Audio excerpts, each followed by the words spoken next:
Hi, this is Scott Garibay, and today we're going to talk about Arbor Adventures, and we are in session 10. We're starting session 10.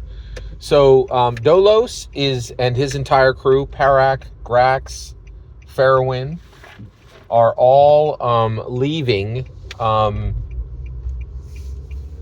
Neverwinter through the Neverwinter Forest Gate. The guards have said this is very unwise. There's a green dragon who is currently active in where you are going.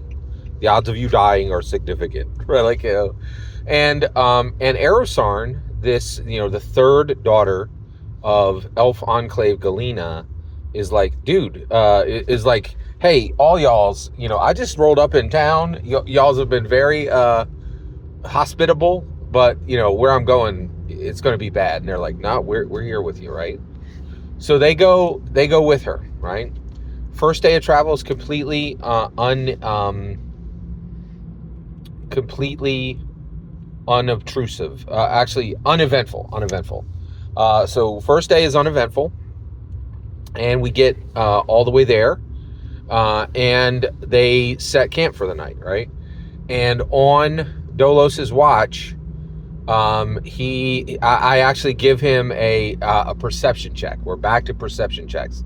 If you're listening to this entire playlist, you'll realize we didn't use perception checks at the beginning because Crown and Skull doesn't have that skill. But it's nice to be back to perception checks. He fails his perception check. The green dragon appears, right? But the green dragon doesn't just poke his head out. He actually cracks a huge, gigantic tree down and sets that falling tree on Farrowin, Grax, Parak, and Erosarn, the new elf noble lady, right? And there's not, and so basically, Dolos is not able to attack the dragon first. The dragon attacks first because he failed his perception check. Well, this huge tree is falling, and I said, okay, now the way turns work in Crown and Skull is there are 5 phases in a turn. It's really fascinating. And you choose which phase you go in, right? And so what would be, well, you're like, why wouldn't you just always go first? Well, if you go on 5 and then you get knocked down to 0 hit points, somebody in your team needs to be on 1 to stabilize you. And the reason why is there's no death saves in this game. If you reach the end of phase 1, which is the last phase in the turn, and you're at 0 hit points, you die, right? Which is shocking, right? And it actually puts strategy on the initiative every single round. And the initiative is simply, there's no rolls. You're just putting yourself in your places. Now at this point, Dolos, every player character gets to go in one phase in the turn, 1 out of 5 phases. Dolos goes in a second phase because he's an assassin. He's getting that from this magical skull ring he has. And then last, he has Boots of Speed. And those Boots of Speed can allow... So he's moving at 3 phases. 3 out of 5 phases. He's moving a lot, right? Now, every time you get an action, you can move or attack. Or you could move and attack, but you give me, the Dungeon Master, a +5 against hit you, right? And player characters roll a defense, right? And so you're actually, it's a -5 actually. You're getting a -5 to make your defense roll, which is significant in this game. In order to defend, Dolos needs to roll under an 8 on a d20. That's not easy, right? And so if he's giving me those 5 points, he needs to roll under a 3, which means he's going to get hit, right?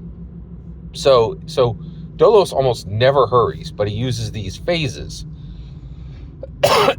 So here's what happens, and pay close attention because this entire combat happens in one turn, okay? And people are dead, and lives have changed forever by the end of this one turn, right? And I love that. I think that's really like combat matters. It is deadly, but it's also very, very fast, right? I think this whole combat took about 25 minutes. It took 25 minutes for a direwolf, an assassin, a fighter, a ranger, a noble, to fight a green dragon. And I don't think you could do that with D&D 5e. I really don't. Right? Like, no way. Right? So, okay, so here's what happens. So phase 5, Dolos goes, and he runs to where, so this tree is going to hit all the tents, right? And these, branches are going to crash down on his friends, right? So who's he going to save? Well, he chooses Erosarn, the female elf, the elf noble, right? So he saves Erosarn, and he rolls. He actually runs into her tent, grabs her, and literally leaps out of the way of the falling tree, and then comes up in a tangled mess. He should have come up in a tangled mess from the roll, but he rolled it 2, right? And this game, the lower you roll, the better, right? So it's almost a critical, and I allowed him to end his turn using a Thove to actually slash through the tent, and him and Erosarn are standing, right? So that's on phase 5. Now the dragon goes in every single phase, right? Now I was kind, and I was like, actually, the dragon knocking over the tree, that's his action for phase 5, right? So then Dolos's direwolf Owie runs to Dolos, okay, and actually gets in front of him. Literally is like, hey, you can't kill my master until you kill me, right? That's the relationship they have at this point, right? So at this point so we go into phase 4, okay? The dragon comes out, right? The dragon comes out of the trees, and at this point, actually the dragon can be seen at the trees. Dragon actually hasn't moved in phase 4. Parak and Grax go in phase 4, and Duolos goes in phase 4. And so Parak puts 3 arrows directly into the dragon, right? At this point, the dragon is damaged, and I show the dragon's hit points. That's another thing. In my combats, I don't fake around. Like, if you're going to take it down or not, right? And I feel like that's accurate, because when you're fighting, there's good evidence on whether you're about to kill something or not, right? So I put up his hit points, 207 hit points, right? Parak does about 35 hit points with 3 arrows, okay? Grax runs straight to the dragon and buries his longsword deep in its chest. He does about 35, right? So that's about 70. Now this thing drops down to about 140, okay? Then Dolos doesn't have to save anybody at this point. He takes his first attack and throws Thove, the Hate of Vecna, this cursed dagger, at him. So it's a cursed dagger. It has an extra die. Its die type is increased, right? So now he's up to 2d6 because as a dagger it would have been 2d4. Then any opponent that he's hitting for the first time in combat, he gets an extra die for that. So he's up at the 3d6 at this point. And then he has this Arcanics ring, which is a crown item, and he has 15 points rolled on that for the day, right? And if anything hits on the top die on those 3d6s, they'll explode. Then in addition to that, he has one more power. I don't remember the name. It's attached to his assassin abilities, and it increases the die type from a d6 to a d8. So he's got 3d8 plus 15, right? And he wants to jack this up as much as possible because he gets bleed. Once he rolls this, once he does his initial damage, he rolls bleed with the dagger, and then the opponent takes all the damage it took in the first round again in every single round for 1d4 rounds. So if he hits hard in the first round, that thing's going to take that damage again at the end of the turn, right? That's interesting. That is interesting. Okay, I just realized something, but that's okay. All right, we'll keep moving here.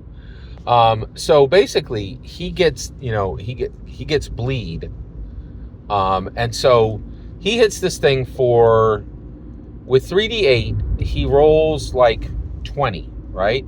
Then he gets to roll another, so he gets 26. And, that's right. Then, okay, yeah, so he gets it to 26. He gets it to 20, right? He gets it to 20, and then he adds the 15, and that's 35. And then he has one more ability and it's a skull ability, right? From the Crown and Skull, with these super powerful skull abilities. And this skull ability is that he can double the damage, and if it kills the thing, he could double the damage, but he loses his next turn.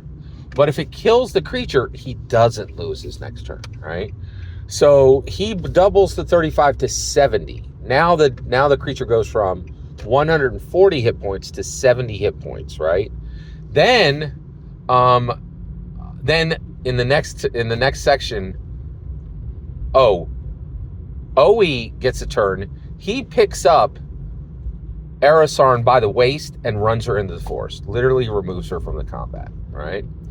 Then the dragon gets his turn, and he breath weapons Parak and Grax. The only reason that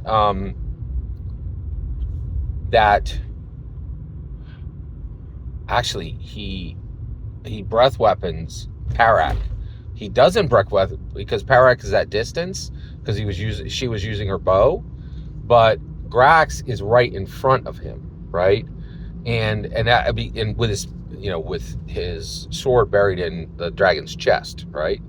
So the dragon really can't attack him, but the green dragon releases all of his power against releases his entire breath weapon, which is a poisonous gas, a 60-foot cone of poisonous gas, right onto Parak, melts the skin melts the flesh right off of Parak's bones, totally kills Parak.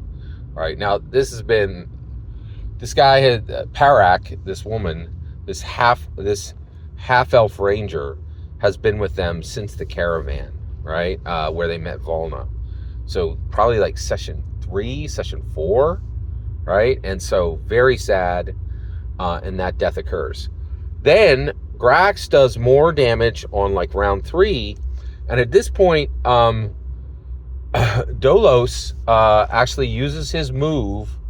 He moves directly to the dragon, at the foot of the dragon, and does another attack, but it's not enough to kill it.